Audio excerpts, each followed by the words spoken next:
ஸ்ரீ சக்கரம் பக்தி நேயர்கள் மெய்யன்பர்கள் அனைவருக்கும் பணிவான வணக்கங்கள். ஜோதிட சரவணாமிர்தம் மகிழ்ந்து வணங்கி பேசுகிறேன். ஸ்ரீ குரோதி ஆண்டு முடிவடைந்து ஸ்ரீ விஸ்வவசு ஆண்டு நிகழ்கிறது, பிறக்கிறது. ஆக இந்த புது ஆண்டில் எல்லோரும் மன மகிழ்ச்சியாகவும் சந்தோஷமாக இருப்பார்கள். கிரக நிலைகள் அனைவருக்கும் சாதகமாகும். சில இடங்களில் சற்று ஏற்ற இறக்கங்களுடன் கூடிய நிகழ்ச்சிகளும் இருக்கும். நாட்டில் போதுமான அளவுக்கு மழை மற்றும் சீதோஷ நிலைகள் சிறப்பாக இருக்கும்.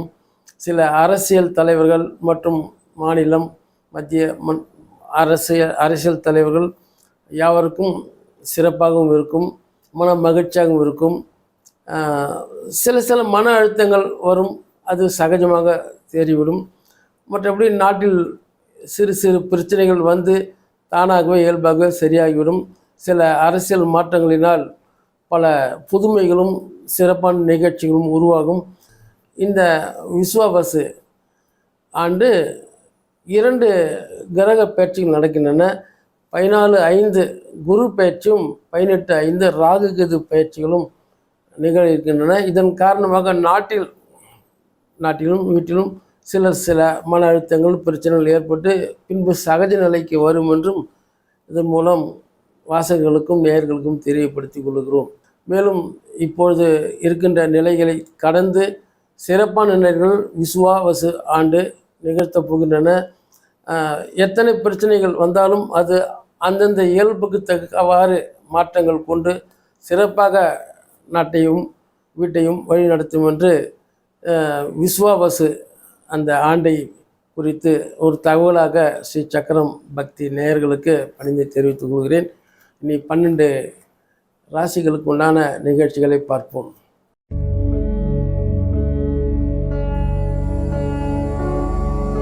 மேஷராசி நேயர்களுக்கு தமிழ் புத்தாண்டு வாழ்த்துக்கள். இதுவரை நீங்கள் சற்று சிரமத்தில் இருந்தால் கூட இப்பொழுது விரயத்தில் வந்திருக்கின்ற சனீஸ்வர பகவான் 7 சனியாக உங்களுக்கு உருவெடுத்து வந்திருக்கிறார்கள். உங்களுக்கு 7 சனி பாதிப்பு தருமோ என்று ஐயம் வேண்டாம். உங்களுக்கு பிதுர்காரகன், பிதுர்ஸ்தானம் பூர்வ புண்ணியஸ்தானத்தினுடைய அறிவை பிதுர்காரகன் உங்களுக்கு ராசியிலேயே மேஷ ராசியில் உச்சமடைகிறார்கள்.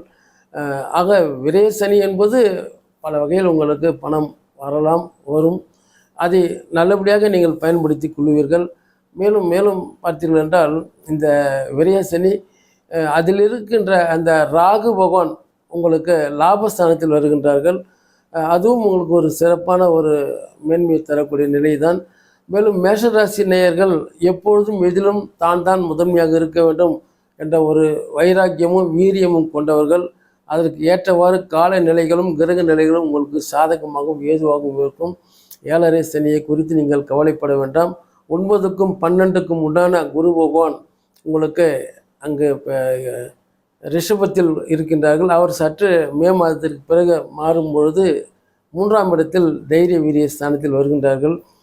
நீங்கள் எடுக்கின்ற முயற்சிகள் சற்று குறைவாக இருந்தாலும், முயற்சிகள் சிறப்பாக இருந்தாலும் சற்று பின்னடைவு ஏற்படும். அதற்காக கவலை கொள்ள வேண்டாம்.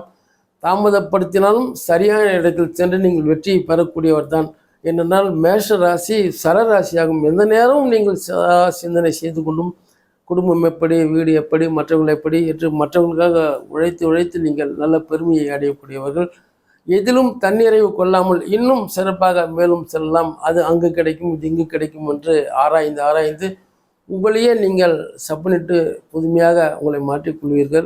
மேலும் மேஷராசி அன்பர்களுக்கு இன்னும் வருகின்ற காலகட்டங்கள் நல்ல சிறப்பாக தான் இருக்கும். மேலும் விரய ஸ்தானாதிபதியாக இருக்கின்ற ராகு பகவான் உங்களுக்கு சிறப்பான பலனை தருவார். மேலும் ராசி அதிபதி பாக்கியஸ்தானம் 4ஆம் இடத்தில் கேந்திரத்தில் இருக்கின்றார்கள்.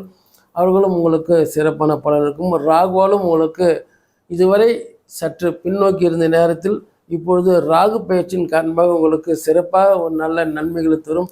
விநாயகர் பூஜை செய்வது சிறப்பாக இருக்கும். குடும்பத்தில் நல்ல சுப நிகழ்ச்சிகள் நடக்கும். மாணவ செல்வங்களுக்கு கல்வி அறிவும் மற்றும் நல்ல ஒரு சிந்தனையும், இதுவரை குடும்பத்தில் பல நிகழ்ச்சிகள் தள்ளி போனதும் தாமதப்பட்டதும் சிறப்பாக வந்து கைகூடி வரும். ஆக உங்களுடைய முயற்சிகள் வெற்றியடையும். மேலும் விநாயகர் வழிபாடும் வாய்ப்பு இருப்பவர்கள் திருநள்ளாறு போன்ற இடங்களுக்கு சென்று வரலாம். இல்லாவிட்டால் அருகே இருக்கக்கூடிய சிவாலயங்கள், பைரவர் தரிசனங்கள் இன்னும் சிறப்பாக தரும்.